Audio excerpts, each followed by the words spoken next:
directement. Bonsoir à tous. Donc, nous commençons donc l'afterwork, deuxième afterwork des préparations du hackathon. Aujourd'hui, nous allons aborder donc la commercialisation du champagne et puis la partie aussi, donc la partie production, la partie consommation. Donc j'ai le plaisir. Bonjour. Vous avez donc à côté. Alors juste pour cadrer un petit peu, donc on est sur une plateforme qui est collaborative. Vous avez accès à la parole si vous souhaitez activer votre micro et votre webcam. Mais ce que je vous propose, c'est de poser une question en amont dans le chat pour histoire de prévenir, comme ça on puisse passer la parole au bon moment. Merci à Carole, donc, qui est responsable de communication du groupe, qui est avec nous en backup, et également Gonel qui est également en support de l'outil Melting Spot. L'outil Melting Spot donc, auquel vous êtes inscrit, en fait, l'idée c'est de pouvoir accéder à ces visioconférences thématiques et puis à côté d'avoir aussi le fil d'actualité. Donc vous pouvez voir comme ça éventuellement des groupes de discussion qui se créent, des échanges qui peuvent se construire et des groupes de projets qui peuvent naître. Sachez que à l'heure où je vous parle, donc suite à la première afterwork, au premier afterwork sur l'onotourisme, donc il y a un projet qui est candidat donc pour le hackathon. En dehors également, il y a 2 projets en viticulture importés par la Chambre d'agriculture, par Jean-Michel Ecochard, qui est également partenaire de l'événement. On a également sur le contexte commercialisation également un nouvel outil qui est en réflexion.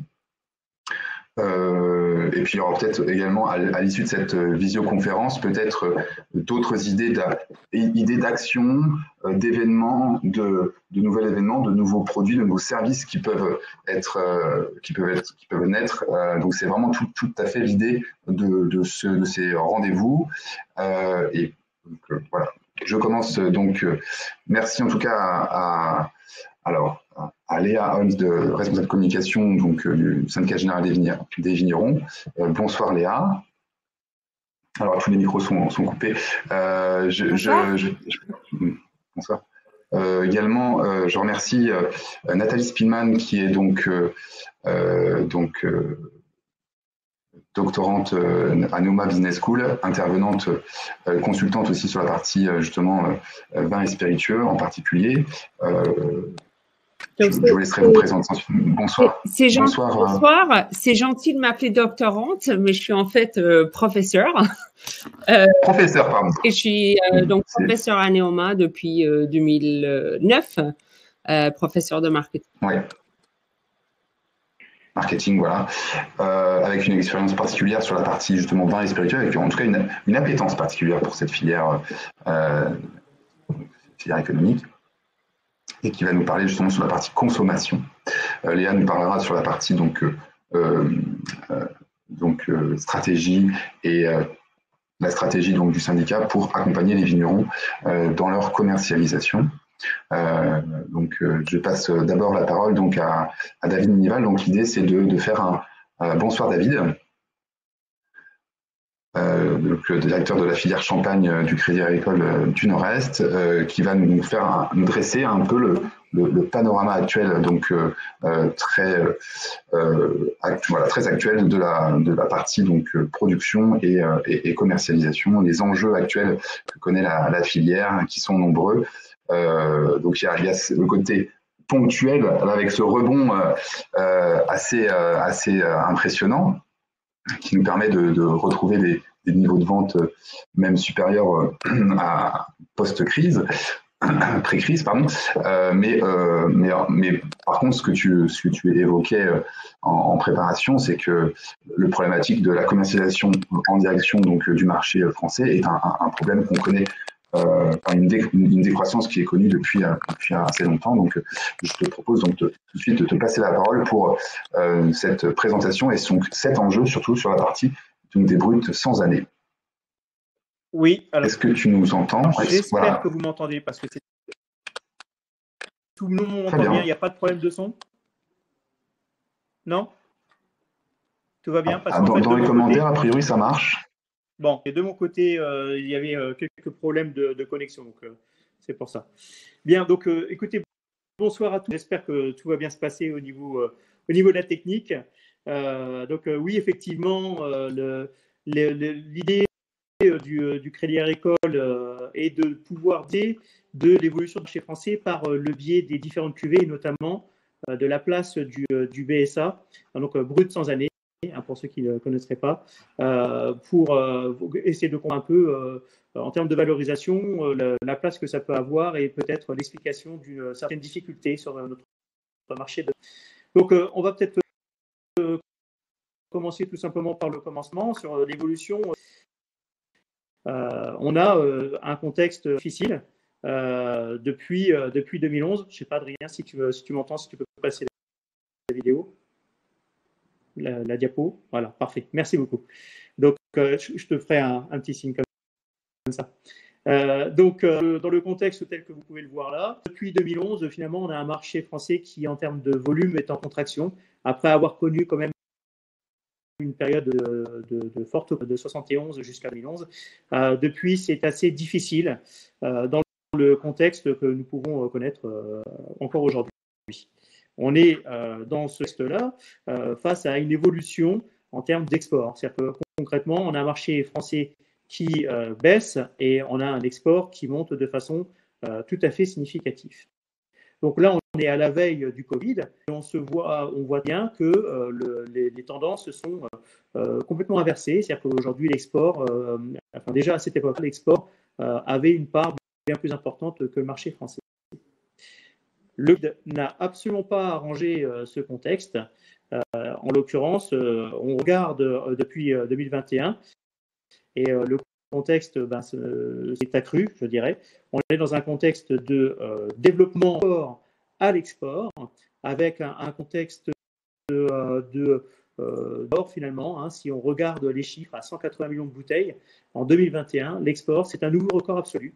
Alors que le marché français a eu beaucoup à retrouver le niveau de 2019 avec 142 millions de bouteilles.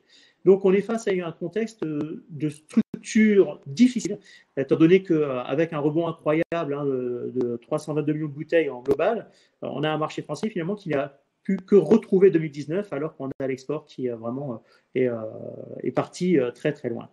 Ça se retrouve de nouveau dans les répartitions. C'est-à-dire qu'à 2021, on a maintenant un marché français qui ne représente plus que 44%. Donc, c'est quand même un contexte assez inquiétant. C'est des expéditions qui se contractent, qui diminuent régulièrement. Souvent, nous entendons parler de pouvoir d'achat pour les Français, comme quoi il y a un désamour avec le champagne. Je pense qu'il est sans doute intéressant, et c'est ce que j'ai dit au début de cette présentation, de regarder plutôt du côté des cuvées. Est-ce que c'est un problème de champagne ou est-ce que c'est un problème de cuvée particulier? Donc, on va regarder justement cette histoire de différentes cuvées telles que définies dans le monde champenois.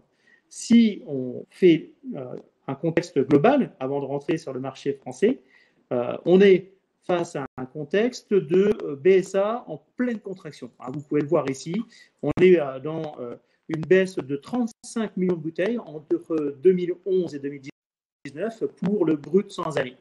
En contraction légère pour les millésimes, c'est que pour le rosé, et une augmentation pour la cuvée de prestige et les demi-secs. Ça, c'est pour le volume. En plus de ça, en termes de prix, on a une situation bien différente selon les cuvées. Si on regarde l'évolution du prix entre 2011 et 2015 et 2019, on a une légère augmentation du brut sans année, mais des augmentations plus significatives pour les autres cuvées, que sont les millésimes rosés, cuvées de prestige et demi-sec. Ce contexte est global et encore une fois, c'était à la veille du Covid. Or, si on regarde la situation aujourd'hui, on ne peut pas imaginer une autre évolution. Quand je m'intéresse à l'inflation, donc la situation que nombre d'entre vous entendez, on a un contexte difficile sur, s'il te plaît, Adrien, si tu m'entends, si tu peux passer la diapo, merci. En l'occurrence, d'un côté, on a des champenois qui ont connu cette inflation sur le sèche. On a donc matière sèche, excusez-moi, mais c'est vrai que tant qu'à faire, c'est-à-dire que la bouteille, le bouchon, le surbouchon, le cartonnage, tout ça coûte assez cher et n'a cessé d'augmenter. De l'autre côté, on a sans doute une nouvelle augmentation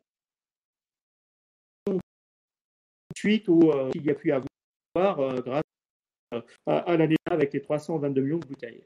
Enfin, avec l'inflation, il y a des opportunités de commerce. Il est plus de monter un prix de bouteille quand on est en période d'inflation que quand on est en période complètement neutralisée en termes de prix. Le sujet, c'est que le consommateur champenois n'est pas directement concerné par cette augmentation du prix. C'est en fait les importateurs-distributeurs. En l'occurrence, si on regarde en expédition globale, pour le champagne, 98% des relations du B2B, c'est le business à business. Donc concrètement, l'augmentation décidée par les champenois se fait d'abord auprès des importateurs-distributeurs. Eux-mêmes ont un problème d'inflation qui se situe au niveau des transports maritimes et terrestres. Et donc, finalement, ce sont eux qui vont répercuter non seulement notre augmentation du prix de la bouteille, mais aussi les prix de logistique. Et on va retrouver ça sur les différents consommateurs. Et c'est là qu'arrive la situation des différentes cuvées. Car d'un côté, on ne va pas pouvoir augmenter trop fortement le prix pour les consommateurs de brut sans année, étant donné qu'ils sont habitués à des prix bas, faibles. Mais par contre, on va pouvoir monter de façon plus significative les prix des consommateurs d'autres cuvées qui sont habitués déjà à une augmentation régulière en prix moyen. Donc, les importateurs-distributeurs sont parfaitement au courant et donc l'inflation ne peut que accroître l'écart, le prix du BSA et le prix des autres cuvées. Si on prend cette analyse, s'il te plaît, on va retrouver finalement à peu près la même stratégie. Tu peux passer, vas-y. En se posant 2-3 questions sur la tendance du brut sans année sur le marché français et surtout sur sa situation en termes de concurrence. Alors, l'estimation de l'évolution du brut sans année par destination, si vous regardez la courbe bleue, c'est la tendance qu'on retrouve au niveau du marché français et finalement, c'est le seul marché où on voit une contraction assez du brut sans année, alors que sur les autres marchés, c'est plutôt stabilisé depuis 2017. Si on regarde en termes de prix, on trouve exactement même configuration, je dirais, en plus grave. En l'occurrence, si je l'écart 2015-2019, le mois du brut sans année est très faible, c'est moins de 1 euro. C'est l'inflation, et l'inflation a été faible sur cette période. Alors qu'on a quand même des augmentations significatives, encore une fois, sur les autres cuvées. Donc, quand on prend ces différents constats, on se pose 2-3 questions sur la façon dont est consommé le champagne sur le marché français. C'est-à-dire qu'on peut trouver explication à cette situation difficile pour le BSA et impact de ce prix.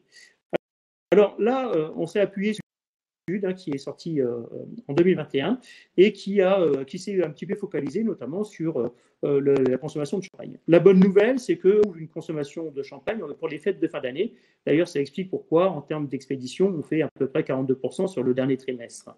Donc on a quand même des consommateurs, pour 77% d'entre eux, c'est pour les fêtes de fin d'année et pour 74% d'entre eux, pour un événement familial particulier.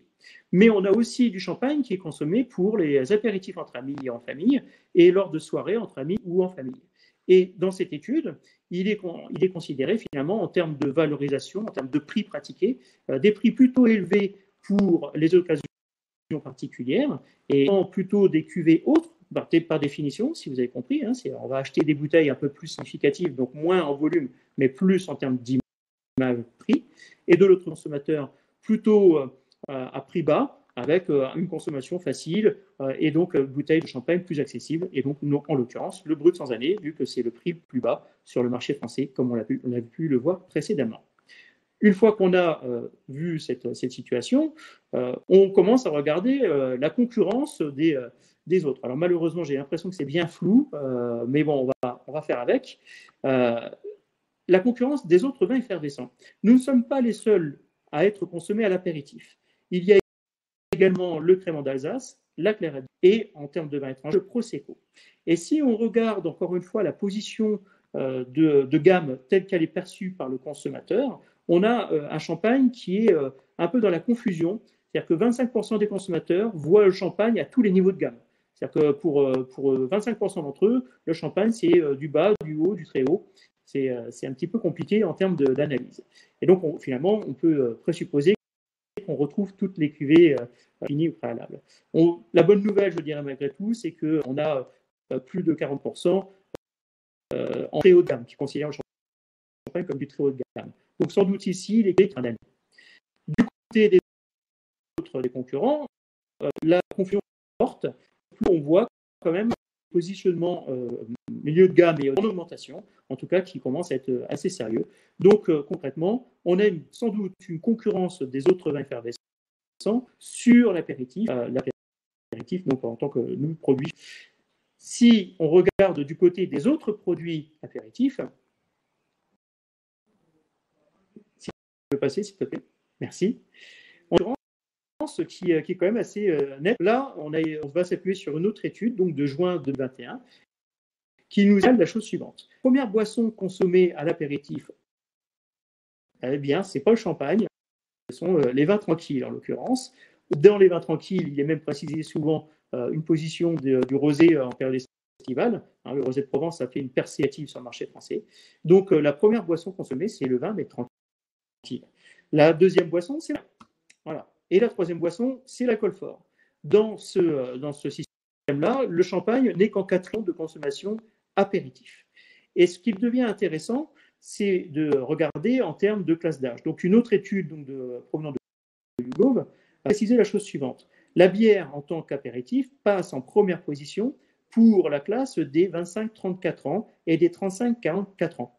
Donc, on a vraiment un écart, enfin une différence selon l'âge du consommateur. Et cet écart selon l'âge, on le retrouve également pour le champagne, qui passe en troisième position en termes de consommation apéritif pour les 55 ans et plus. Et là, c'est très intéressant. En l'occurrence, nous savons que dans le passé, il y avait une position du champagne des années 1970 en vin de dessert à aujourd'hui en vin d'apéritif.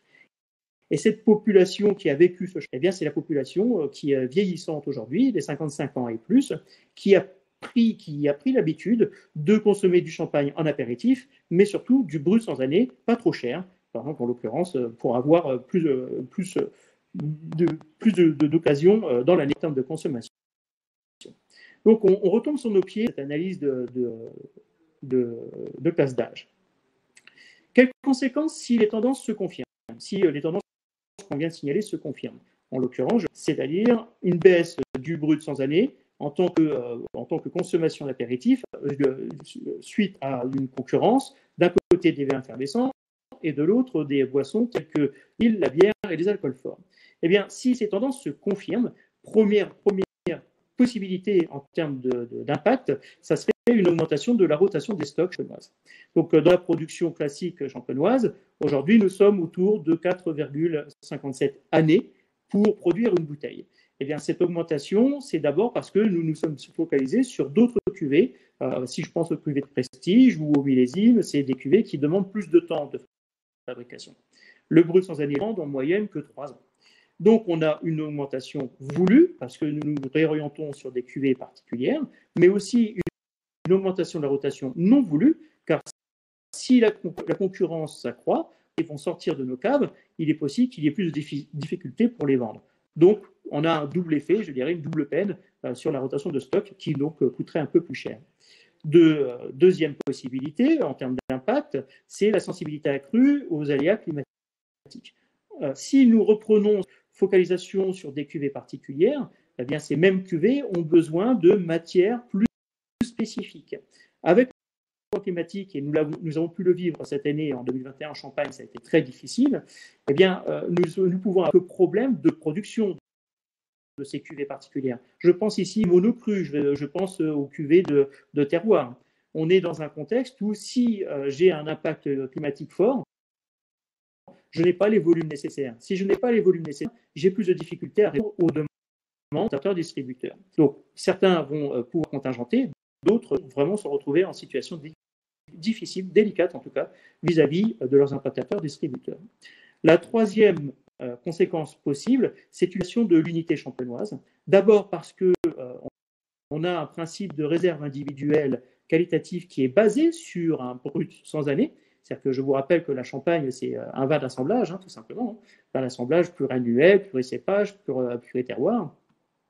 Et donc, une réserve individuelle n'est fonctionnelle que parce que nous avons cette sortie avec le brut sans année. Et de l'autre côté, si vous m'avez bien suivi, si l'écart s'accroît entre le brut sans année et les autres cuvées, eh bien, tout simplement, ça pourrait définir deux types de consommation distincts. En fait, une séparation nette et peut-être, j'espère, définitive, mais en termes de consommation. S'il te plaît, à la suite. Donc, quelles opportunités pour revaloriser, vous voyez ça, si vous avez compris, c'est vraiment l'enjeu. C'est comment on peut faire, vas-y s'il te plaît, comment on peut faire pour valoriser. Donc, plusieurs réflexions. D'un côté, je reste dans la consommation apéritive, mais dans ces cas-là, j'ai intérêt à travailler lourdement pour revaloriser le brut sans année comme un produit apéritif intéressant. Donc, quelques réflexions. Le format de la bouteille, est-ce qu'il faut une demi-bouteille, allez savoir. L'achat par Internet, et donc dans ces cas-là, la question logistique sur la livraison à domicile. Donc, beaucoup de sujets sur la façon le consommateur final, une fois qu'il a appuyé sur le bouton, la bouteille, elle va arriver comment et dans quelles conditions. Donc, justement, le conditionnement de la bouteille. Une fois qu'elle est achetée, est-ce qu'elle peut être livrée à bonne température? Je rappelle que le champagne, c'est meilleur quand c'est frais. Donc, comment est-ce qu'on peut faire vis-à-vis de ce type de logistique? Également, quelques réflexions sur les propositions de cocktails. Là, on a quelque chose qui apparaît progressivement, merci le Covid, c'est l'utilisation des QR codes. Donc, pas mal de réflexions sur les présences de QR codes en contre-étiquette pour donner de l'information. Donc, pourquoi pas des recettes cocktails. Enfin, l'emballage individuel et écologique. C'est le grand parrain. C'est-à-dire qu'on a des consommateurs qui demandent plus à la bouteille et qui veulent en même temps un emballage écologique. Alors, donc, évidemment, je ne vous explique pas les investissements que ça pourrait impliquer. Et donc, pas mal de réflexions également sur ce sujet.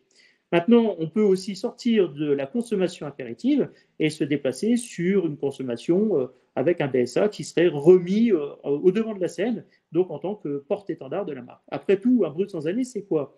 C'est la garantie d'une qualité à travers les années, quel que soit l'impact climatique. C'est la capacité, grâce au chef de cave notamment, de garantir la qualité, quel que soit le millésime, je dirais.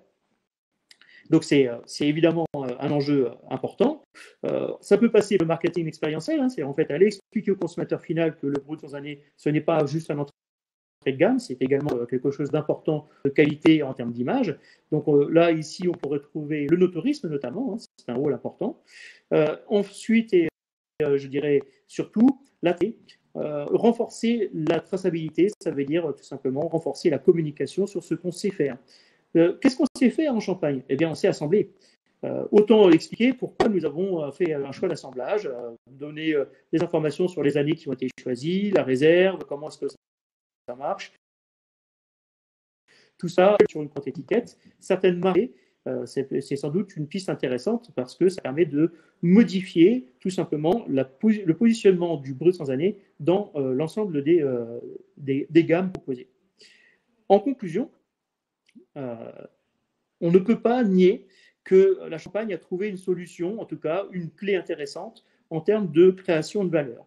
C'est ce qu'on appelle finalement le mix produit. Si vous avez compris, on a réduit le brut sans année, on a fait un ciblage plus particulier sur des cuvées mieux valorisées, et donc finalement le prix moyen est en augmentation et surtout le chiffre d'affaires est en augmentation. Très intéressant, et surtout ça nous permet de viser des consommateurs qui ont sans doute un pouvoir d'achat plus important. Maintenant, une fois qu'on a dit ça, le risque c'est tout simplement d'oublier les années. Or, si vous avez bien compris, le brut sans année c'est sans doute le cœur de la Champagne en termes d'organisation, en termes de fabrication. Donc, ne pas créer le brut sans année dans cette création de valeur, c'est risqué à deux étapes. D'abord pour le marché français, parce que ça voudrait dire que structurellement parlant, on va continuer de voir un marché français en pleine contraction, mais aussi un mécanisme de répartition de la valeur en Champagne. Tous les acteurs qui restent sur le marché français risquent de se retrouver en difficulté, tout simplement pour retrouver suffisamment de bénéfices pour couvrir leur coût de production. Donc, on est face à un contexte qui reste assez délicat si rien n'est mettre et surtout revaloriser le brut spontané, notamment sur le marché français. Une fois qu'on a dit ça, si les solutions sont adaptables, je dirais, et c'est justement l'intérêt du hackathon, ça va être aussi de réfléchir à ce sujet-là, eh bien, nous pourrions espérer avoir une réduction de l'écart entre le brut spontané et les autres cuvées dans les présentations de gamme, et finalement avoir cette capacité à créer la valeur sans sacrifier la partie la plus importante en termes de volume pour le champagne, et encore une fois, français en particulier. Voilà, j'espère que vous allez suivre, comprendre, et vous nous excuserez encore une fois pour les petits désagréments techniques, mais bon, je pense que l'essentiel du message est passé, et je vais donc laisser la parole à mes collègues. Oui, merci beaucoup. Alors, à toute l'assistance, si jamais vous avez envie d'échanger sur cette thématique en dehors de cette intervention de David et de cet afterwork, on peut faire un workshop ensemble, c'est-à-dire une sorte d'atelier de discussion sur cette thématique.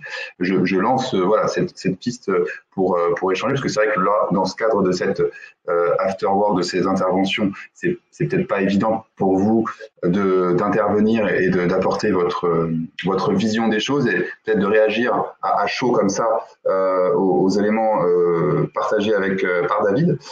N'hésitez pas éventuellement à vous manifester en dehors, soit dans le chat là maintenant ou plus tard si jamais vous avez des questions, et si vous êtes partant, en tout cas j'enverrai un questionnaire de satisfaction pour savoir si c'est une thématique qui pourrait être un sujet de réflexion. Bon, si vous êtes présent ce soir, c'est que je pense que le sujet quand même vous intéresse un tant soit peu.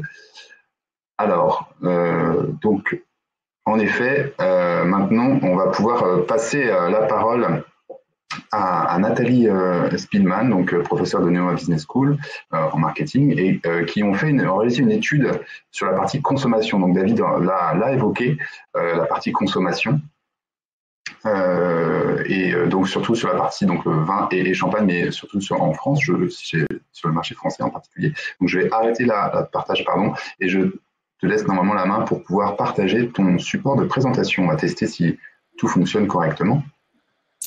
Alors, on va essayer. Dites-moi si vous voyez la présentation. OK, très bien. Parfaitement.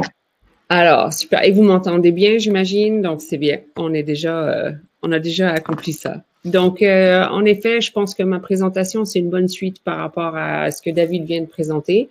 Ce que je vais vous présenter, c'est une étude collaborative entre Neoma et le Grand Reims, parce que le Grand Reims, en fait, ça fait plusieurs années que je travaille avec eux. Donc, en fait, je vais passer à la diapo de qui je suis. Comme ça vous permettra, en fait, d'avoir une meilleure idée de qui vous avez en face de vous. Donc, je suis professeur titulaire à Neoma. Donc, Neoma, c'est le Business School à Reims. Et depuis 2019, je dirige aussi le nouveau MSc. Donc, c'est un Master 2 en vin et gastronomie. En termes d'expertise de recherche, c'est majoritairement sur le comportement du consommateur, la psychologie de la consommation et surtout la perception du terroir. Donc, j'ai vu que Joëlle Weiss était parmi nous à un moment donné. Elle se rappellera peut-être de la présentation que j'ai faite avec elle au VITEF il y a quelques années sur justement cette notion de terroir et la perception des consommateurs de ce que ça veut dire pour eux. Et puis aussi sur le marketing territorial, donc notamment la marque Champagne, ce qu'elle représente. Donc, ça sera une bonne suite avec Léa. Et donc, en fait, depuis 2015, on fait le Grand Reims et Neoma, et notamment avec moi, on travaille sur des thématiques particulières qui concernent le terroir et le territoire. Et donc, cette étude que je vais vous présenter. Et finalement, pour ajouter un petit peu plus de côté terrain, j'ai ouvert un bar à champagne avec mon mari, Harry Lamontagne, qui s'appelle Prise de Mousse. Donc, c'est pas juste un prof qui vous parle, mais aussi une actrice dans le monde de l'énotourisme et en Champagne. Alors, je passe ma prochaine diapo. Donc, je sais pas pourquoi il manque une partie de mon... C'est supposé d'écrire une étude longitudinale, donc je sais pas pourquoi il manque la moitié. Mais en gros, c'est quoi cette étude? En fait, et c'est assez intéressant parce qu'en fait, la première partie de cette étude a été faite en juin 2014 avec David Ménival. Donc, en fait, tout le monde se retrouve. C'est vraiment une étude où on voulait mieux comprendre les habitudes des consommateurs envers le vin. Et en fait, on avait remarqué qu'on avait cette base de données en 2014 qui nous permettait de mieux comprendre ce qu'ils voyaient sur le vin, ce qu'ils en comprenaient, puis aussi sur le champagne et aussi sur le no-tourisme. Donc, on l'a relancé février 2020, qui était vraiment avant la grosse partie de la crise COVID.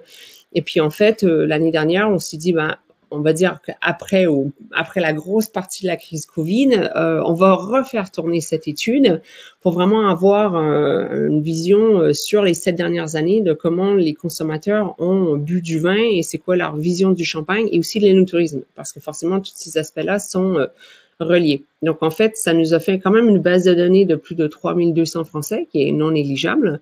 Et ça nous permettra, en fait, de vraiment analyser l'ensemble des comportements. Donc, rapidement, je ne sais pas pourquoi tous mes titres sont partis, mais ça dit leur profil. En fait, juste pour crédibiliser un petit peu plus l'étude, pour vous montrer en fait que oui, on a 3200 Français, mais c'est très représentatif de la population. Donc, on voit qu'au niveau de l'âge, au niveau du revenu, au niveau du genre, je ne vais pas passer beaucoup de temps sur cette diapo. De toute façon, on est live, donc vous pouvez y revenir en le regardant.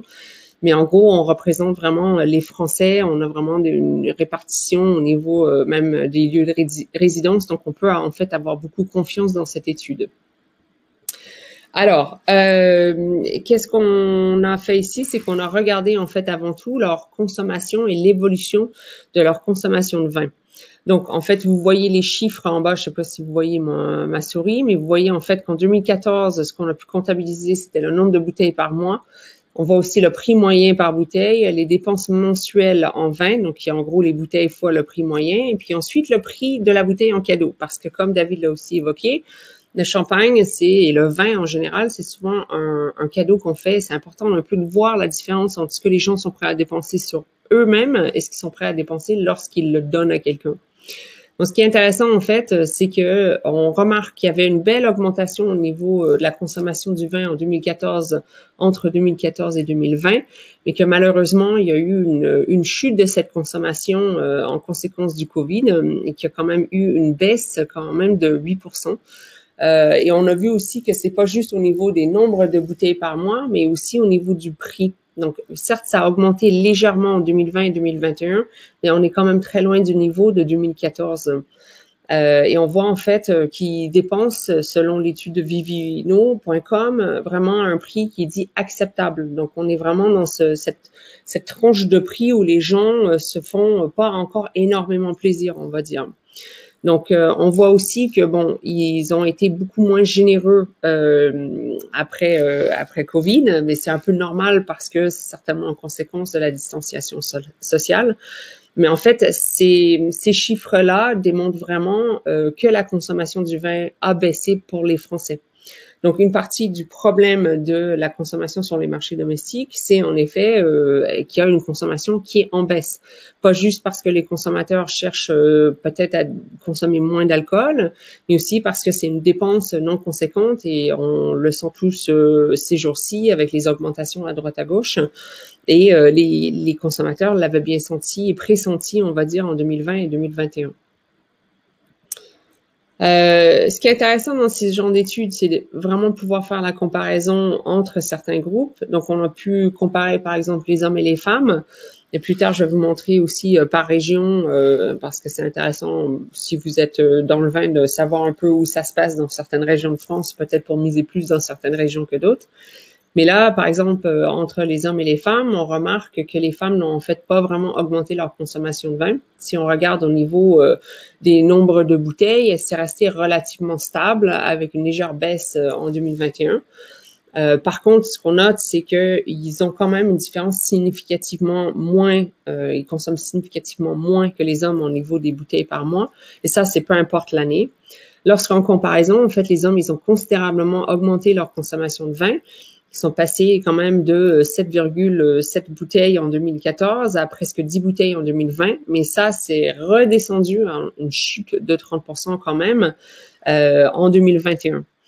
Quand on regarde au niveau du prix, on retrouve à peu près la même chose entre les hommes et les femmes, pas de grosse différence là, mais on remarque encore cette chute qui est quand même massive. Donc, en gros, ensemble, les statistiques nous expliquent un peu pourquoi la dépense mensuelle a baissé. On voit quand même une baisse de 36% par mois des consommateurs français sur le vin. Alors, les régions qui sont intéressantes, on voit en fait que là où on dépense le moins, ben, c'est le Pays de Loire et la Bretagne. Donc, je vous ai mis les chiffres là. Et là où on dépense le plus sur le vin en 2021, c'est l'Île-de-France et la Nouvelle-Aquitaine, donc Bordeaux. Et en fait, on peut aussi noter où les régions où la consommation a été le plus impactée au niveau des nombres de bouteilles, des gros changements, on va dire, en 2020 et 2021, donc suite au Covid, c'est vraiment Centre-Val de Loire, hein, où on remarque quand même presque une chute de 50%. Et puis, ça s'estompe un petit peu. Donc, Île-de-France quand même, et Auvergne, Rhône-Alpes quand même. Donc, en gros, le Lyonnais, Paris, et puis tout ce qui est Hauts-de-France, c'est tout ce qui est Val-de-Loire, c'est pas forcément des endroits où les gens se sont dit c'est là qu'ils voulaient mettre l'argent, c'était pas dans le vin. Par contre, en Occitanie, pour une raison que je ne saurais vous expliquer malheureusement, là il y a eu quand même une belle augmentation. Peut-être c'est parce qu'ils se sont fait plaisir dehors. Il faisait plus beau durant Covid, ils pouvaient sortir plus, mais eux ils sont à une augmentation de 32%. Ensuite, bon, c'est embêtant que j'ai plus mes titres, mais bon, ça dit habitude avec les vins. Donc, ce qui est intéressant au niveau du comportement du consommateur, c'est pas juste de regarder les chiffres qui sont, on va dire, le nombre de bouteilles que vous dépensez ou le montant d'argent, mais c'est aussi de leur poser des questions un peu sur leur état psychologique ou leurs impressions, leurs perceptions sur un produit. Donc, c'est ce qu'on a fait avec une échelle qui permet en fait de voir un peu leur implication et les habitudes qu'ils ont avec le vin. Et en fait, on pose certaines phrases et on les a posées à chaque tournée de données et on voit en fait qu'il y a quand même une baisse au niveau de l'implication. Donc, on voit par exemple que décider d'acheter un vin, c'est une décision beaucoup moins importante que celle l'était en 2014, que les gens aiment moins boire du vin avec leur repas, qu'ils choisissent leur vin moins soigneusement et surtout qu'ils n'ont pas un grand intérêt pour le vin. Donc, en fait, jumelé avec le fait qu'il y a eu Covid, les gens ont baissé leur consommation de vin, peut-être même pour des raisons de santé, mais surtout qu'ils ont perdu un certain intérêt dans le vin, qui est là un petit peu plus problématique et qui c'est quelque chose qu'il faut absolument adresser ou donner plus envie aux gens de s'impliquer parce que ça reste quand même un produit culturel et c'est important de peut-être le marketer dans ce sens-là. Ensuite, parce qu'on est dans un monde de vente de vin, c'est important de savoir, donc ça dit le lieu d'achat pour le vin, mais vous ne le voyez pas. En fait, on a essayé de regarder où les gens achetaient le vin pour essayer de mieux comprendre ce qui s'est passé suite à la crise. Donc, on voit en fait qu'il y avait une belle tendance en 2014 et 2020 pour que les consommateurs se sont vraiment plus retournés vers les marchés, les magasins plutôt spécialisés, les cafés, les restaurants, les hôtels. Donc, en fait, ils avaient vraiment envie, certainement en raison de leur implication qui avait légèrement accru, de chercher des conseils et d'être plus personnalisés et puis de vraiment s'impliquer un petit peu plus dans leur achat et d'avoir des conseils peut-être plus attentionnés. On est d'accord que c'est plus facile de trouver un conseil chez les cavistes que ce l'est peut-être dans un grand supermarché, un hypermarché. Par contre, la crise Covid a réduit un peu cet intérêt pour le vin et en plus, les consommateurs se sont éloignés des magasins spécialisés et surtout de tout ce qui est café, hôtel, restaurant parce que ces magasins étaient forcément, ou plutôt ces lieux d'achat étaient fermés.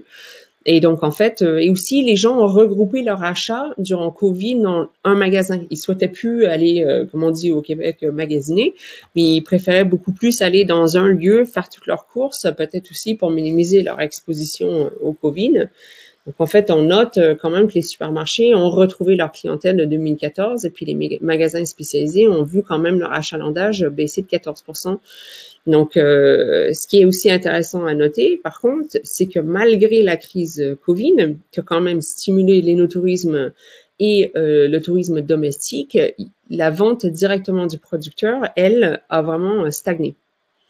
Donc, il y a quelques indices là sur lesquels je vais revenir, des choses peut-être à creuser et en même temps des opportunités. Alors, on a aussi regardé les critères d'achat dans un vin parce que forcément, si on veut savoir comment bien présenter son produit sur le marché, des fois, c'est important de bien savoir ce que cherche le client. Donc, en fait, on voit, et ça, je vous l'ai mis, j'ai essayé de mettre le maximum de données pour que vous puissiez revenir dessus en toute tranquillité. Moi, j'ai 20 minutes, donc j'essaie de faire mon maximum. Mais en fait, ce qu'on voit, c'est que comme je vous l'ai dit avant, c'est que les tendances démontrent que les consommateurs sont globalement moins intéressés par le vin. On voit que tous les indicateurs pratiquement ont baissé au niveau de l'importance. À savoir que les chiffres-là correspondent à un barème de points où 1, ça veut dire pas du tout d'accord, et 7, je suis tout à fait d'accord. Donc, on remarque quand même qu'on est plus proche des 4 et des 5 en 2014, et plus proche, on frôle les 2 et puis les 3 majoritairement en 2021. Donc, on voit qu'ils sont beaucoup moins d'accord en général, et on voit qu'en fait, beaucoup des facettes sont moins importantes.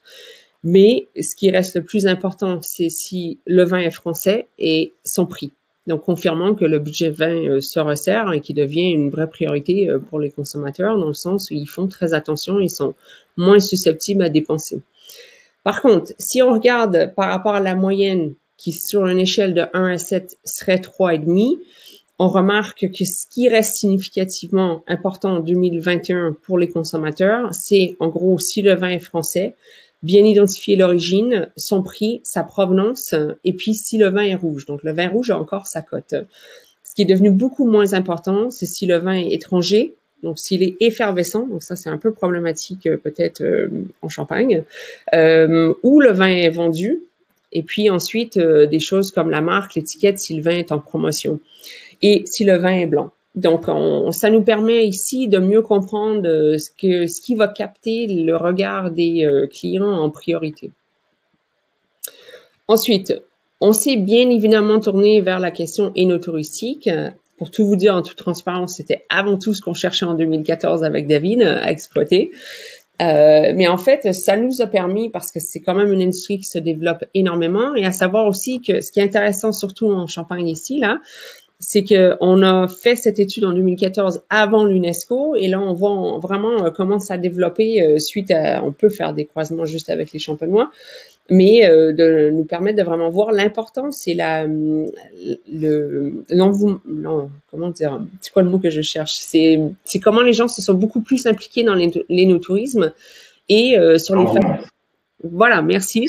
Les caractéristiques qui sont devenues beaucoup plus importantes pour eux durant une visite de la cave. Donc ça, c'est vraiment, pour moi, en anglais, on dit du takeaway, des choses qui permettent vraiment aux acteurs du territoire champenois, par exemple, de vraiment cerner ce que va chercher un Français quand il va venir dans une exploitation ou dans une entité énotouristique.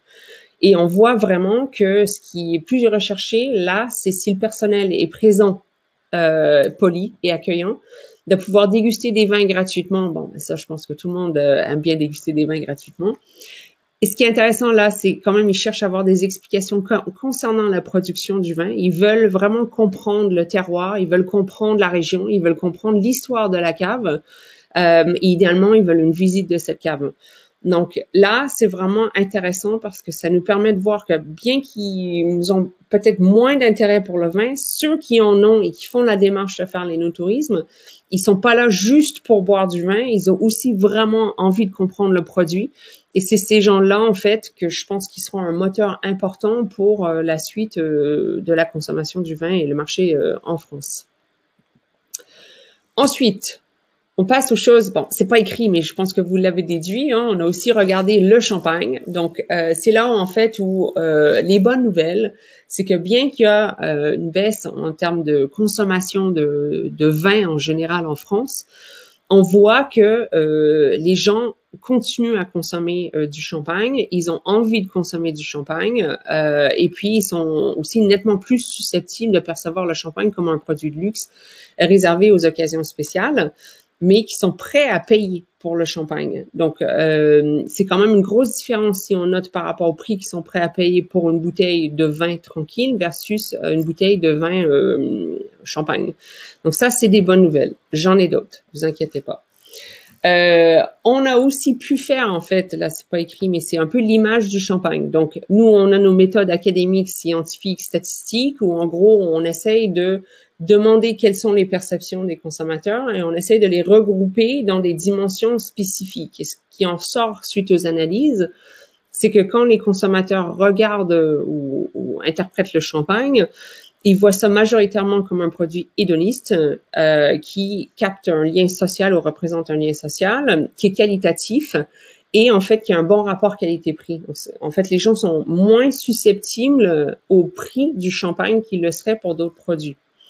Et je vous ai mis en fait les phrases ici. On voit que par exemple dans l'hédonisme, le champagne me rend heureux, je me sens bien quand je bois du champagne, me donne envie de le boire, une petite faute d'orthographe là. Et les vins de champagne sont ceux que j'apprécie. Tout ça, c'est vraiment les gens, ils se font plaisir avec du champagne. Et ensuite, ils voient aussi ça comme des produits qualitatifs. Donc, ce qui est intéressant avec des regroupements de ce genre, c'est qu'on peut quand même faire des analyses par dimension et voir leur évolution, qui est ce qui est sur cette diapo. Donc, on voit en fait ici que l'appréciation hédoniste du champagne, elle, a augmenté légèrement. Le lien social avait bien augmenté en 2020, a baissé un petit peu, mais quand même resté pas baissé au niveau de 2014, il est quand même resté élevé. Le côté qualitatif est resté stable et le côté susceptibilité au prix, en fait, a baissé. Donc, il faut le regarder à l'inverse ici. Mais on voit, en fait, que les gens sont prêts à débourser pour le champagne et ils comprennent, en fait, que c'est un produit de luxe. C'est l'avantage dans le sens, ils le voient comme un produit qui en vaut l'argent. C'est ce qu'il faut vraiment en retenir et surtout, ça leur fait plaisir de dépenser cet argent parce qu'ils voient ça comme un produit qualitatif. Alors, parce que ça nous intéresse bien sûr de savoir s'il y a des différences entre les hommes et les femmes au niveau du champagne. On voit en fait que les hommes versus les femmes sont un petit peu moins sensibles au prix du champagne et qu'en fait, bien qu'en 2014, les femmes étaient moins sensibles au prix du champagne, il n'y avait pas vraiment des grosses différences entre les gens sur ces dimensions. Par exemple, hédoniste au champagne. Et en fait, important, en 2021, on retrouve la même tendance qu'en 2014. Donc, les femmes étaient moins sensibles au prix, percevaient le champagne comme plus qualitatif et aussi plus hédoniste. Donc, il y avait, en fait, ce qui est intéressant à retenir dans cette diapo, c'est qu'il n'y a pas eu énormément de changements par rapport à cette perception du champagne.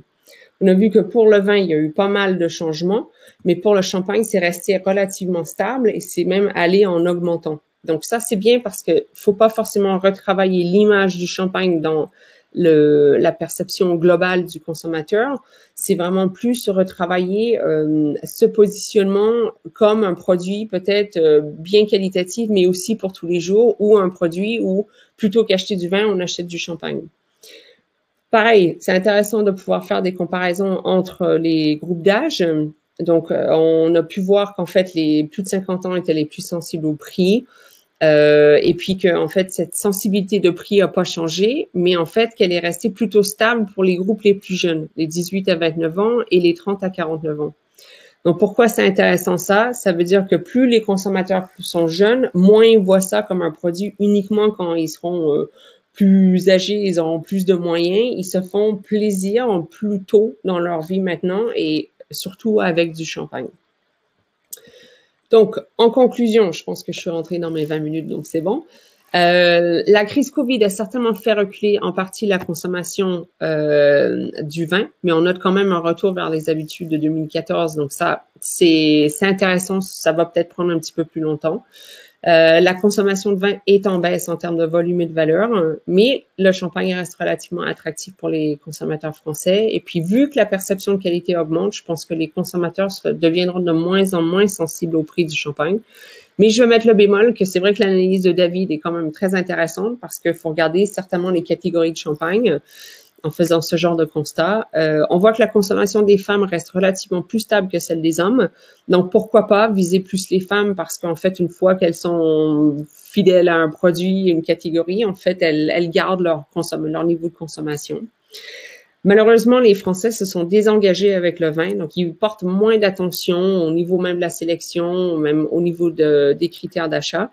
Ils restent relativement sensibles au prix et à l'origine, par contre. Et puis, si un vin est français, c'est ce qui est le plus attractif pour eux. Donc, il y a quand même un espace de travail là où peut-être travailler sur le côté culturel du produit pour vraiment restimuler cet engagement avec le produit. Concernant les no-tourismes, je pense que, comme je l'ai dit avant, il y a quand même un lien à faire avec cet désengagement potentiel avec le vin, mais les no-tourismes qui peut recréer cet engagement par le biais de vraiment parler, articuler la notion de terroir, articuler la spécificité de la production. Et ce qui est génial en Champagne, c'est qu'on a toutes ces facettes-là. C'est juste une question de pouvoir les exploiter. Donc, en fait, on a vu que la crise Covid a quand même stimulé le marché du tourisme domestique. Donc, il y a des opportunités là de développer des offres énotouristiques. Et puis, les gens, je pense, ont redécouvert la France cet été. Maintenant, il faut quand même avoir des offres qui correspondent aux exigences des consommateurs. Donc, c'est compliqué, mais des fois, être ouvert le dimanche, ça fait toute la différence parce que nous, les premiers, quand on part en week-end, on a envie que tout soit ouvert lors de notre week-end. On voit qu'il y a quand même aussi des opportunités au niveau de l'achat directement aux producteurs. Donc ça, je pense que ça reste à développer et ça va se développer en tandem avec l'énotourisme. Donc ce canal de distribution pourrait devenir beaucoup plus important. Et je pense que là, si on parle de conseils attentionnés et vraiment une discussion au niveau du produit, faire connaître le produit, je pense qu'il n'y a personne qui peut le faire mieux qu'un producteur de vin et de champagne. Et finalement, concernant l'image du champagne, celle-ci a quand même très bien progressé, surtout au niveau du prix et de la qualité. Et on est d'accord, l'image hédoniste du champagne, bon, elle reste importante, mais c'est ce qui fait rêver. Et puis, ce qui est important, c'est que ça reste très qualitatif. Et voilà, c'est tout ce que j'ai pour vous, messieurs, dames. C'est très très bien. Bravo. Merci beaucoup pour votre retour.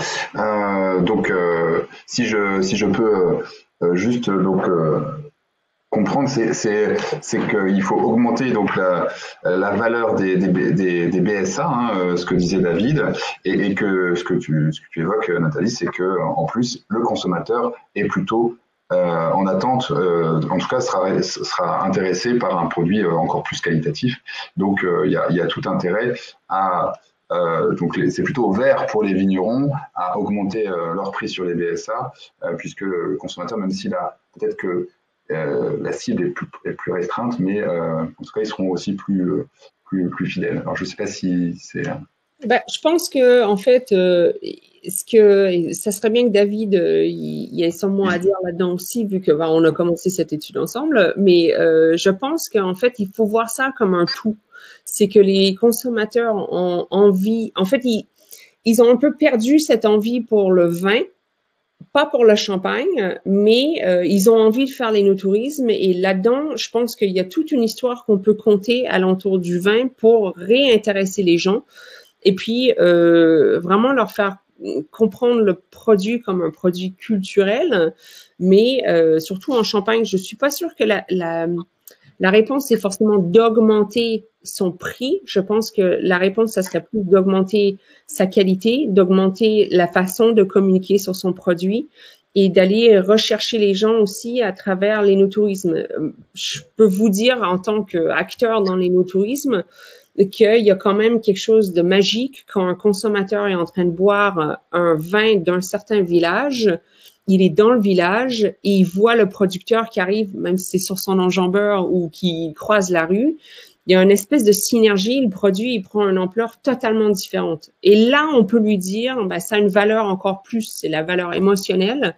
Et ça, je pense que c'est beaucoup plus vendeur. Les gens, au supermarché, en gros, c'est un mur de vin. Il faut se rappeler que le consommateur en supermarché, il prend moins de 90 secondes pour choisir son produit. Je pense pas que c'est là qu'on peut se différencier. Je pense que c'est plutôt à travers l'énotourisme et c'est plutôt à travers le storytelling et puis l'espèce d'interaction qu'on pourrait avoir avec le produit. Et l'énotourisme, c'est vraiment la meilleure façon d'aller rechercher les clients et de leur conter l'histoire, en fait. Très bien. Très bien, merci beaucoup. Ah oui, David, tu peux intervenir, hein, C'était parce que comme Nathalie m'a demandé de donner mon point de vue complémentaire, et en fait, il ne pourra être que je ne peux être que d'accord avec Nathalie. En l'occurrence, l'énotourisme est sans doute une des possibilités pour atteindre de nouveau le consommateur final, hein, tout simplement. Et donc, ça fait partie des éléments vraiment importants, aussi bien en termes de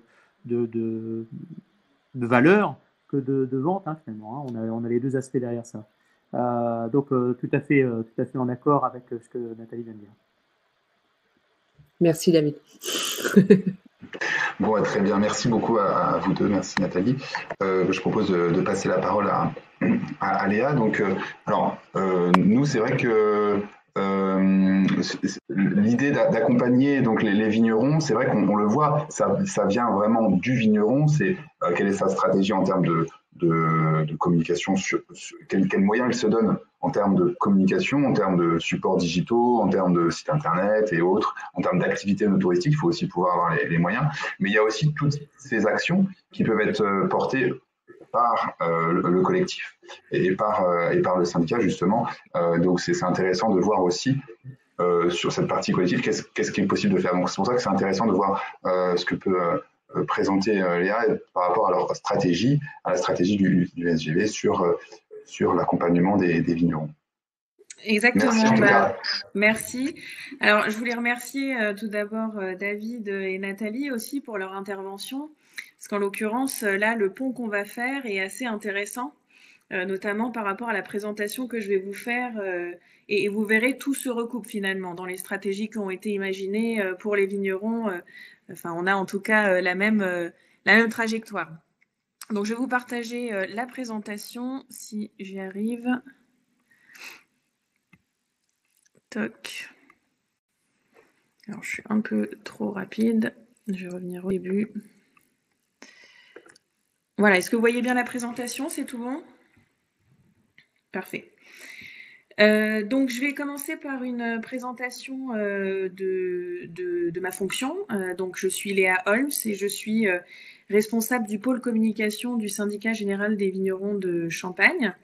Ça fait maintenant 5 ans que je suis au syndicat et que je travaille pour le vignoble et pour le syndicat, notamment sur la communication. Et depuis 3 ans, je travaille sur la campagne de communication qui a été élaborée sur toutes les questions pour le vignoble.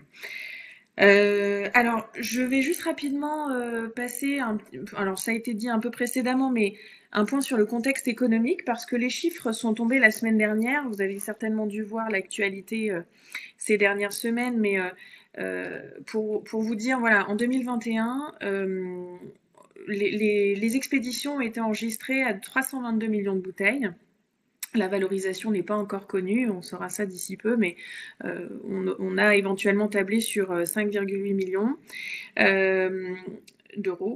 milliards d'euros, pardon. Donc 322 millions de bouteilles, c'est le chiffre des expéditions en 2021. En 2020, on était à 244 millions de bouteilles.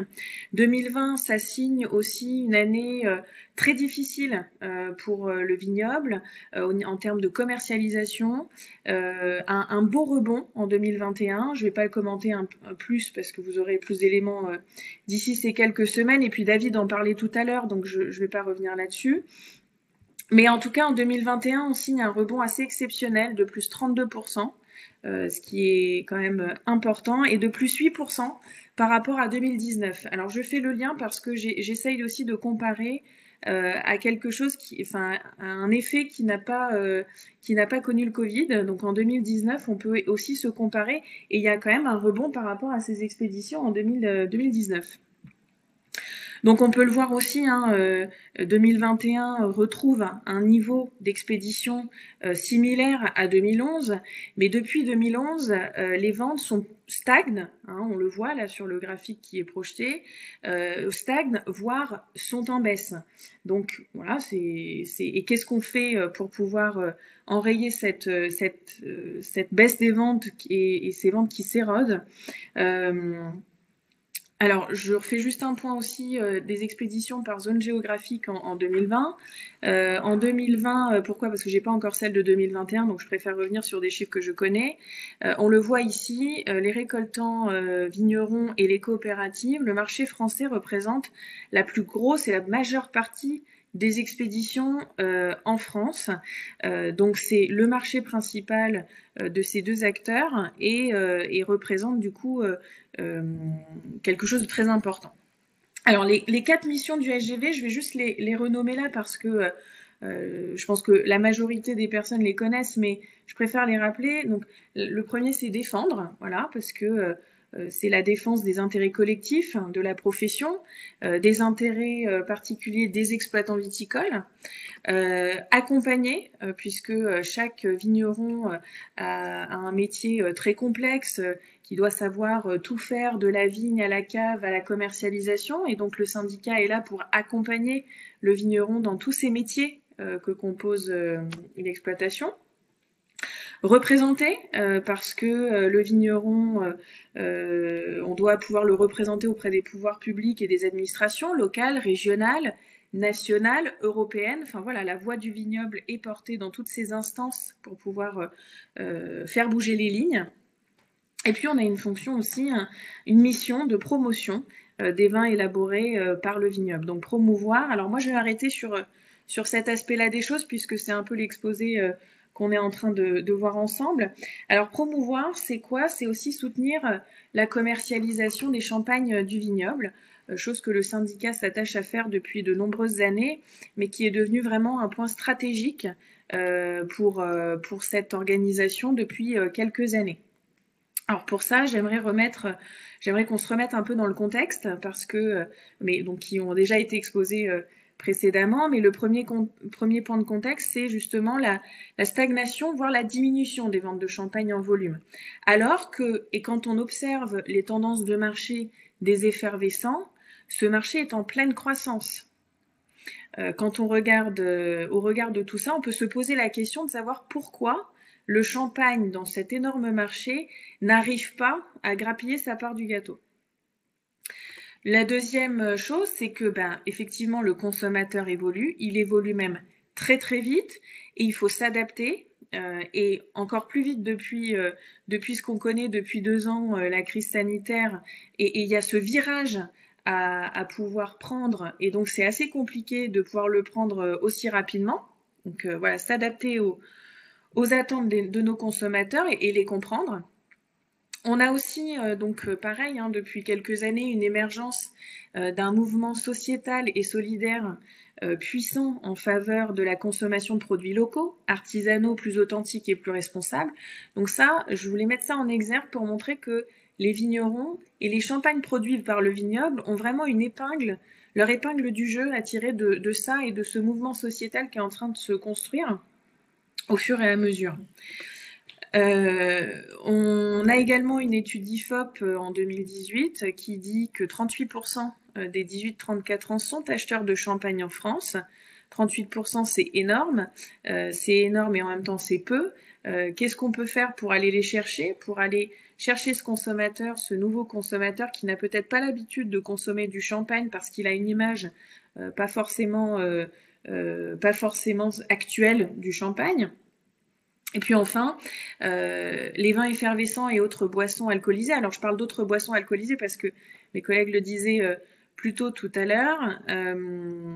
Les autres boissons alcoolisées, ça concerne aussi la bière, ça concerne aussi les vins tranquilles, ça concerne aussi toutes ces boissons qui viennent petit à petit faire concurrence au champagne et qui viennent, et même sur certains marchés, on peut le voir, le champagne n'est plus forcément le leader. Quand je parle d'un marché, je prends l'exemple du Royaume-Uni, sur lequel le champagne n'est plus forcément leader. Et donc, c'est comment récupérer ces parts de marché, et puis aussi concurrencer sur les occasions de consommation. Une fois qu'on a fait ce petit point de contexte rapide, il faut qu'on comprenne les enjeux. Alors c'est là que s'est attelé le syndicat donc c'est la 4e année, donc depuis 2018, à mener quelque chose qui permette aux vignerons d'avoir une puissance de frappe un peu plus importante. Donc aujourd'hui, l'enjeu, c'est vraiment de rompre avec les codes classiques qui positionnent le champagne surtout dans les grandes occasions et de donner envie aux 25-50 ans d'en boire plus fréquemment. C'est vraiment rajeunir cette cible de clients, pouvoir atteindre une nouvelle clientèle qu'on appelle les millennials. Donc les millennials, ça veut tout et rien dire, mais c'est vraiment cette nouvelle façon de voir et de consommer le champagne. Alors là où on a un gros challenge et on a relevé un gros challenge, c'est de rester perçu comme un produit exceptionnel, parce que le champagne est un produit exceptionnel il le reste, il le restera. Et l'idée n'est pas de déconstruire tout ce qui a été entrepris depuis de nombreuses années, depuis que le champagne existe, puisque voilà, c'est un produit exceptionnel, mais qui doit cesser d'être vu comme un produit qu'on boit exceptionnellement. Voilà, là, Nathalie en plus en parlait tout à l'heure. Hein, il faut vraiment qu'on rentre le champagne plus dans le quotidien. Voilà, aujourd'hui, on n'est pas obligé de consommer une bouteille de champagne uniquement pour un mariage ou pour les fêtes de fin d'année, mais on peut aussi imaginer d'autres instants de consommation qui peuvent intervenir là-dessus. Donc c'est surtout de montrer en fait le renouveau du champagne en l'associant à de nouveaux usages, nouveaux modes de consommation, où le champagne justement fait basculer le quotidien dans l'extraordinaire. Et ben oui, aujourd'hui, voilà, je veux rentrer, me faire plaisir avec quelque chose que je sors de mon frigo, je peux parce que mon quotidien, en fait, je l'ai basculé dans l'extraordinaire. Donc c'est finalement en fait toute la culture champenoise hein, qu'on souhaite transmettre aussi au monde entier et à la France entière, c'est justement que le champagne aujourd'hui, qui n'a jamais sorti une bouteille de champagne dans un moment du quotidien en tout cas, les champenois, je mets au défi de trouver de nouveaux moments. Donc en 2018-2020, donc on s'est attelé à renouveler l'image du champagne. Hein, donc vous voyez, là je vous ai mis les 3 visuels. Donc on a fait une évolution dans la façon de voir les choses. Mais 2018, 2019 et 2020. Donc cette stratégie qu'on porte est nommée d'un slogan le champagne réservé à toutes les occasions, qui veut tout dire, qui suggère du coup des associations surprenantes, accessibles à tous.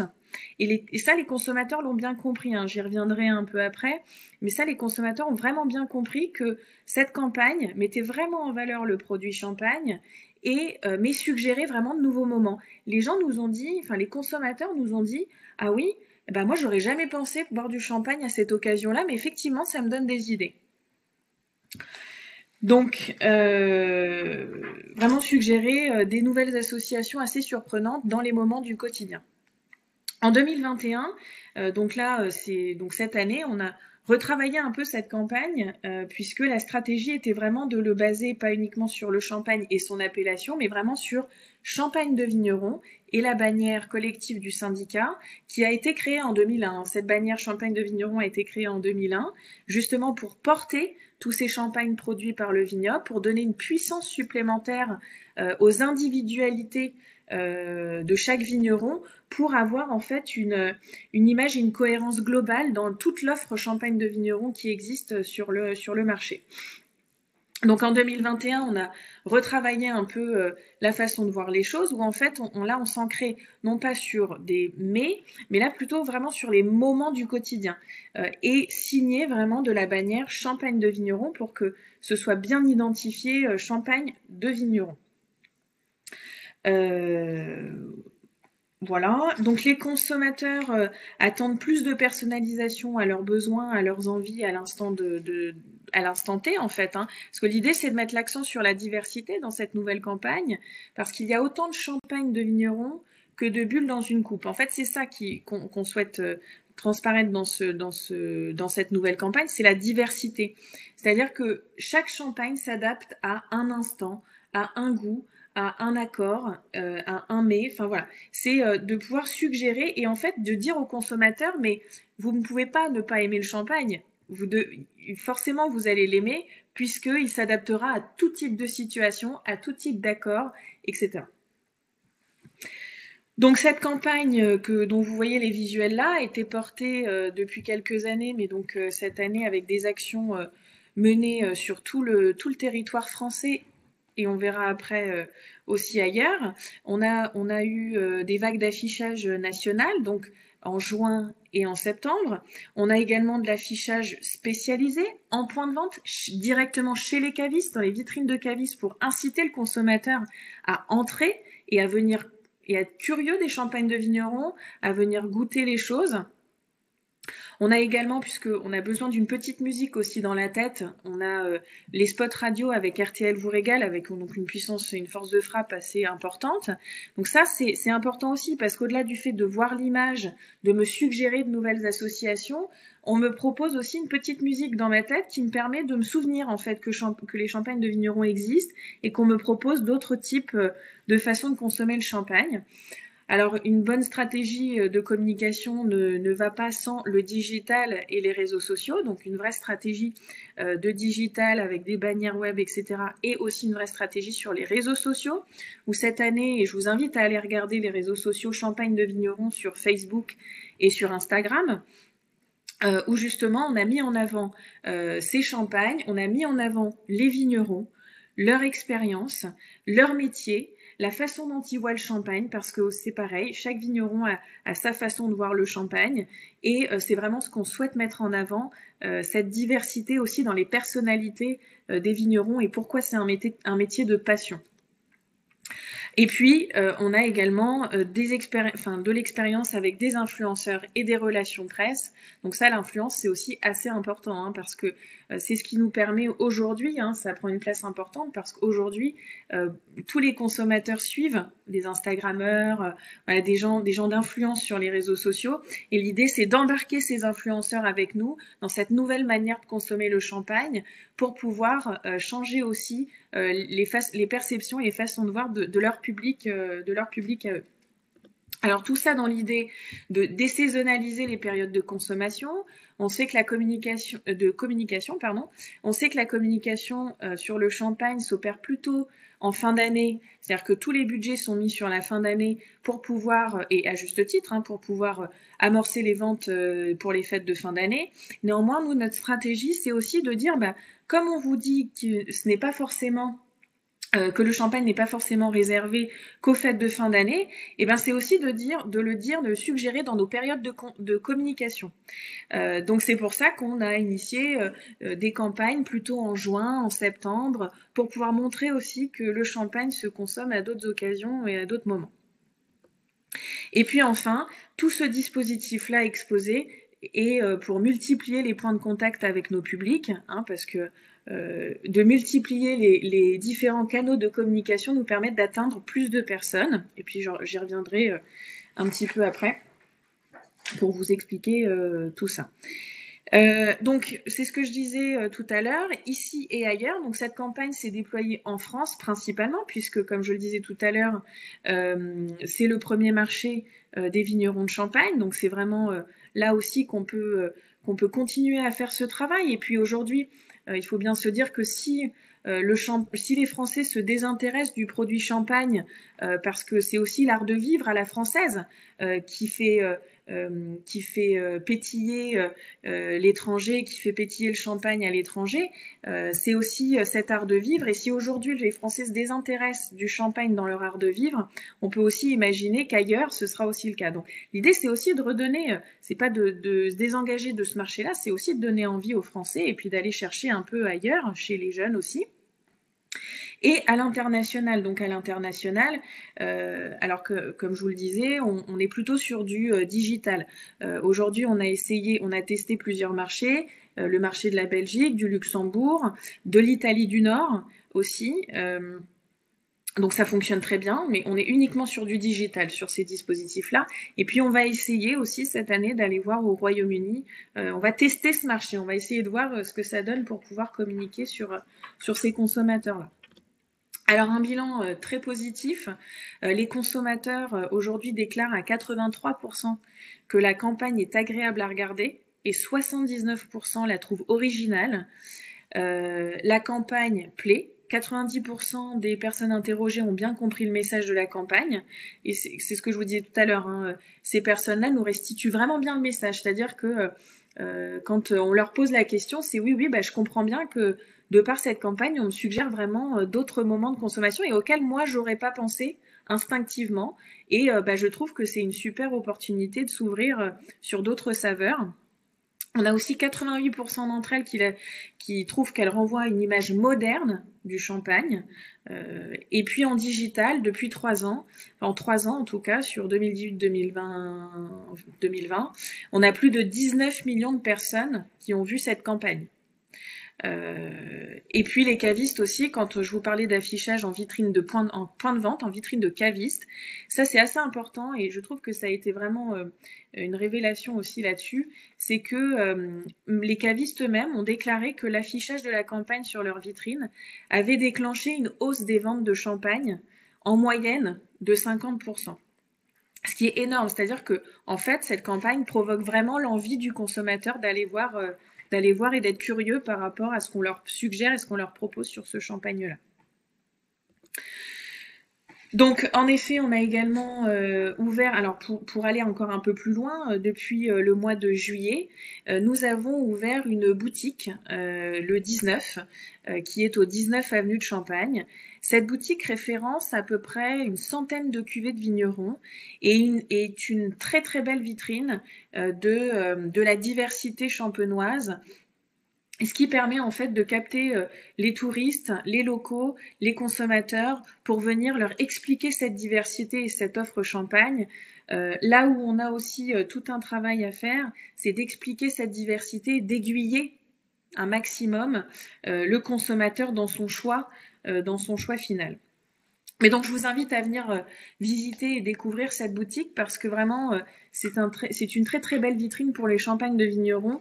Et voilà, en tout cas, avec un vaste programme derrière. Pour aller encore plus loin, donc là, je vous ai présenté tout ce qu'on a imaginé pour s'adresser aux consommateurs. Mais l'idée, c'est pas simplement d'avoir un dispositif puissant sous lequel le vigneron peut se retrouver pour justement utiliser cette campagne et la déployer chez lui pour avoir cette force de frappe nationale. L'idée, c'est qu'il puisse utiliser cette campagne, qu'il se l'approprie pour pouvoir la déployer aussi chez lui et la façon de s'adresser au consommateur et à son client. Mais on a aussi un rôle de professionnalisation des vignerons. Depuis 2021, on a un vaste projet qui a été mis en place.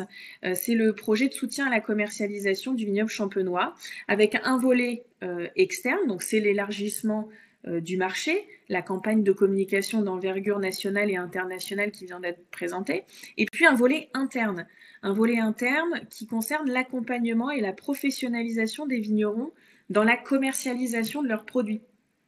Et j'insiste là-dessus parce que le rôle du SGV dans tout ça, c'est vraiment d'orchestrer, de mettre en musique toute cette diversité et de repositionner l'ensemble. Je vais prendre ici l'exemple, un bon exemple que j'aime beaucoup, c'est l'exemple de l'image et du pixel. On a aujourd'hui un pixel, c'est le vigneron avec son produit, on a un champagne, et puis on est censé composer une image de toutes ces bouteilles pour que ce soit quelque chose d'harmonieux et que ce soit quelque chose, que ce soit un ensemble, pas une individualité. Et donc, comment on arrive aussi à ça? C'est accompagner le développement. C'est-à-dire que la bouteille de champagne aujourd'hui est produite, prête à être commercialisée par le vigneron, d'accord? Et après, qu'est-ce qui se passe? Comment le vigneron peut avancer et peut se professionnaliser dans ce métier-là?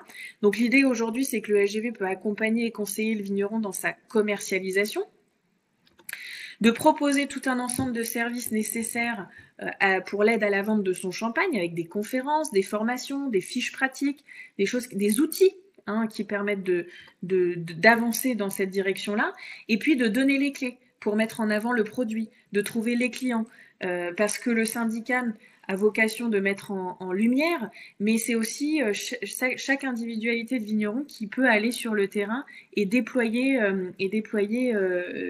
toutes ses compétences pour pouvoir vendre au mieux son produit.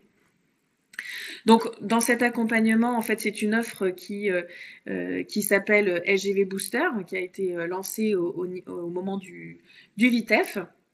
Et donc, c'est une stratégie globale qui permet en 6 thématiques d'accompagner très simplement le vigneron dans sa démarche de commercialisation avec 6 volets. Le premier, c'est cibler, c'est-à-dire trouver son marché, à qui je veux vendre, où, comment. Ensuite, c'est optimiser. Optimiser, c'est adapter ses actions à sa stratégie. Comment je fais pour avoir un site internet? Est-ce que je préfère un site internet vitrine ou un site e-commerce? Quelle est ma stratégie par rapport à ça?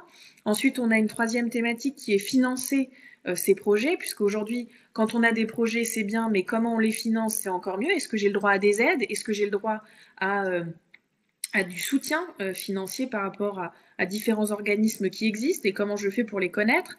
Ensuite, on a le 4e thématique, c'est vendre. C'est la plus importante d'ailleurs, mais vendre selon la stratégie que j'ai définie. Comment je fais pour capter le caviste que je souhaite aller trouver et aller travailler. Comment je fais pour aller chercher tel consommateur.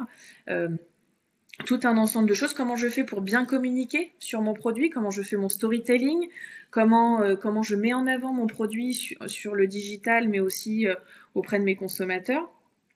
Tout un ensemble de choses. On a aussi expédié ces produits. Et là, ça fait sens aussi avec tout ce qui vient de vous être présenté. Mais expédier mon produit vers son client. Et puis enfin, pérenniser. Comment je pérennise toutes ces actions. Comment je me forme. Comment je fais pour qu'il y ait une continuité de toutes ces actions-là dans le quotidien. Voilà un petit peu ce que je pouvais vous raconter aujourd'hui. Donc, je ne sais pas si vous avez des questions par rapport à tout ça, mais en tout cas, je me tiens à votre disposition si vous avez des éléments. Merci beaucoup. Léa, on peut déjà peut-être aussi faire réagir les intervenants qui ont précédé Léa éventuellement. Donc c'est des choses qui sont très intéressantes. Alors juste pour information, le groupe FDSEA aussi 51 accompagne depuis maintenant quelques années, bien sûr avec le club Viti Business par exemple. Donc on accompagnera bien sûr également les vignerons dans cette démarche. On relaiera bien sûr ce que va porter le syndicat général des vignerons. L'idée, c'est bien sûr d'accompagner. Alors nous, à notre niveau, le groupe FDSEA, c'est par exemple Terre Informatique sur la partie des logiciels de gestion commerciale qui sont adaptés et spécifiques au champagne. Il y a la partie aussi de digitalisation. On a parlé tout à l'heure de la création des sites internet. On a été référencé au niveau Grand Est pour être subventionné à hauteur de à peu près 6 000 € pour la création d'un site internet e-commerce. Donc, sur un budget de création de site internet, quand 6 000 € sont pris en charge par la région, ça permet vraiment de travailler sur la stratégie de communication, de réfléchir vraiment, d'avoir des beaux graphiques, des belles images et de pouvoir véhiculer ce qu'on a dit, c'est vraiment l'identité du vigneron.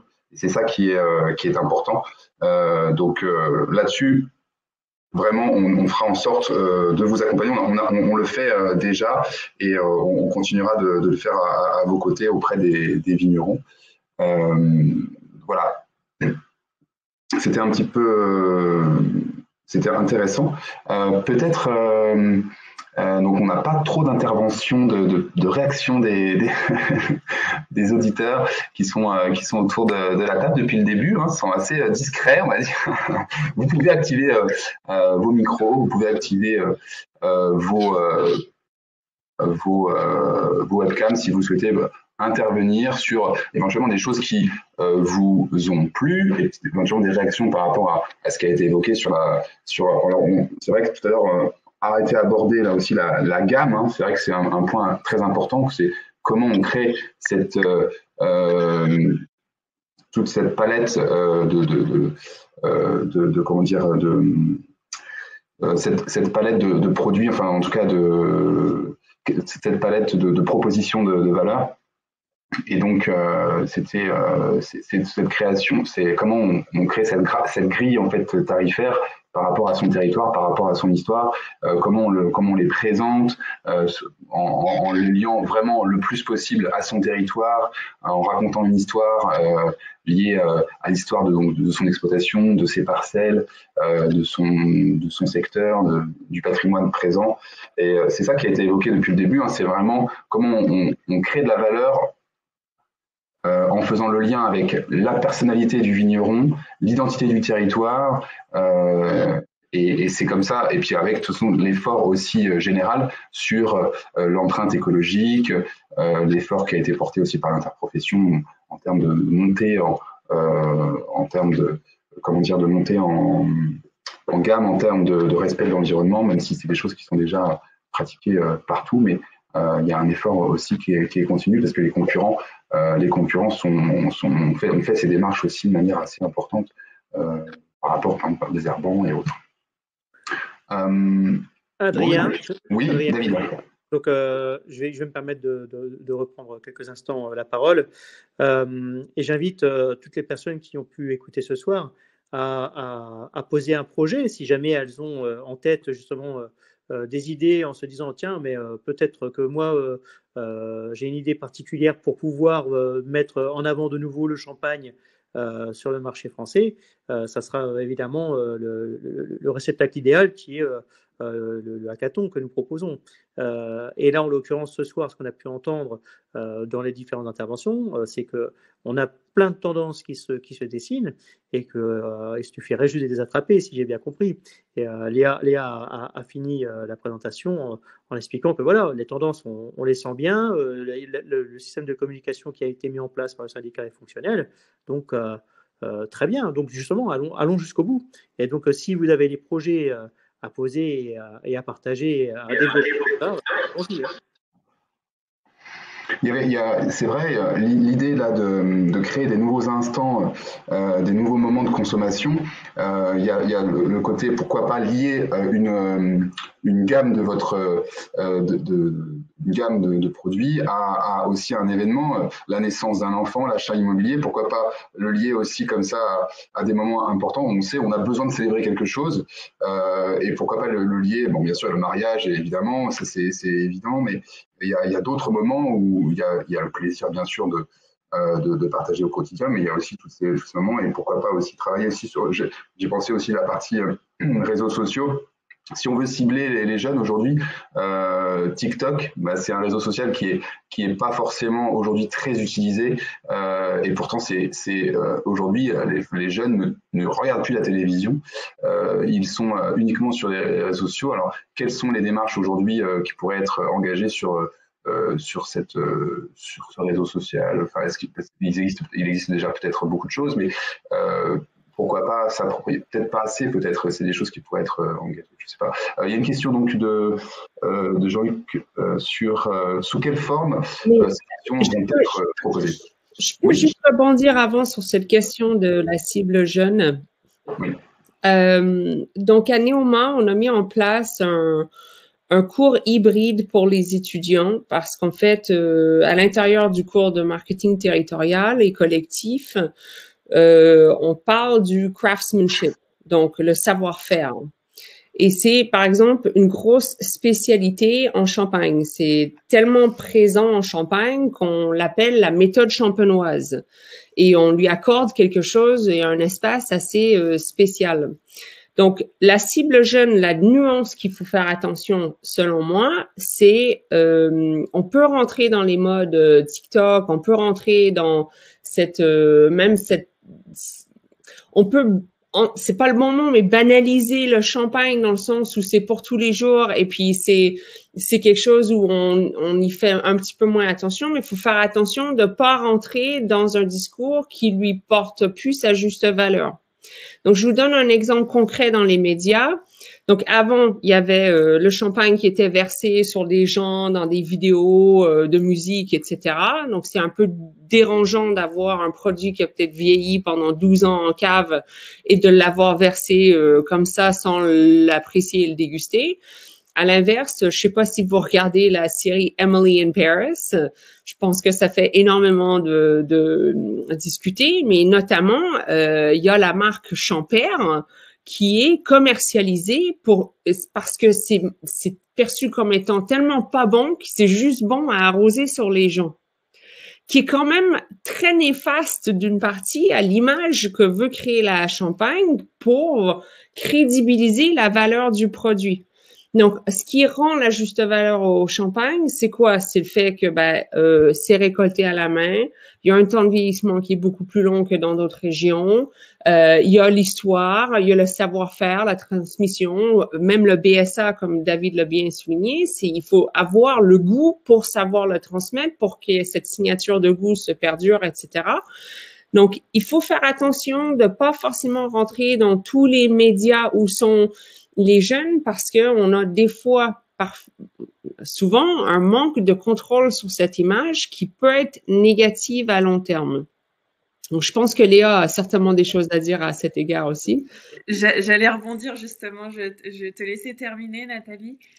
Oui, effectivement, aujourd'hui, et je ne l'ai pas présenté tout à l'heure, mais il y a quelque chose de flagrant qui nous saute aux yeux, c'est que les jeunes ont des valeurs complètement différentes de l'image que projette le champagne aujourd'hui. Donc, les valeurs que projette le champagne, c'est plutôt des valeurs de cérémonie, de vraiment grande instance, etc. Alors que les jeunes ont plutôt ces valeurs de partage, de moments conviviaux, de quelque chose de vraiment décomplexé, décontracté.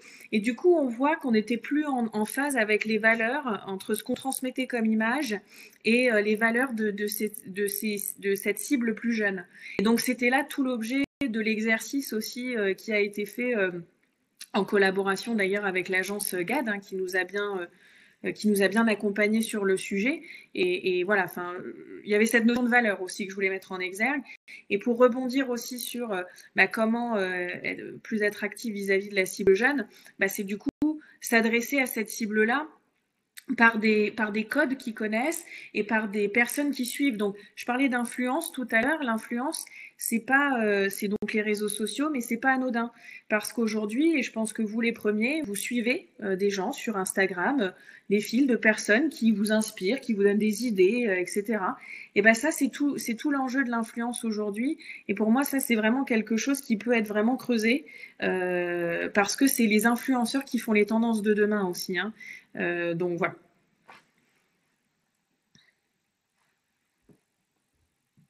Peut-être répondre aussi à la question sous quelle forme action donc l'action du SGV Booster va pouvoir être proposée. Est-ce que c'est quelque chose qui est encore peut-être pas encore présenté, pas encore lancé, ou c'est...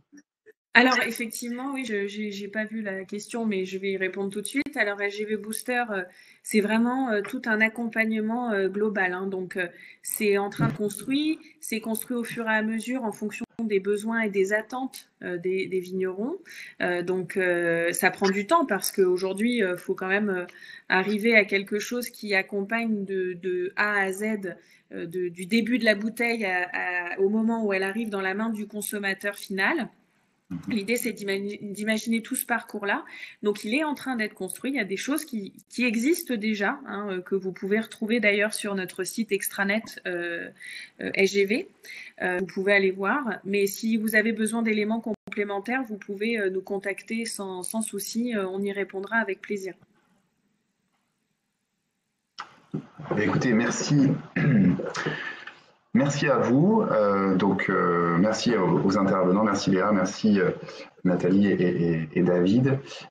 Si je ne vois pas d'autres questions, je propose qu'on clôt. Donc l'idée, c'est de se donner rendez-vous maintenant, éventuellement pour un atelier autour de cette thématique sur qu'est-ce qu'on peut faire concrètement autour du hackathon. Est-ce une nouvelle plateforme, un nouvel outil numérique en termes de communication, une campagne de communication ou autre, ou quelque chose qui peut être complémentaire à ce qui existe déjà, des outils qui vous manquent parce que vous avez des besoin d'aller plus vite sur tel ou tel aspect de la partie commercialisation. C'est un vrai métier. Aujourd'hui, ça se professionnalise. Certains s'organisent de manière collective. Il y a des exemples de vignerons qui se partagent vraiment des professionnels sur cette partie. Il y a différentes stratégies qui peuvent être mises en place.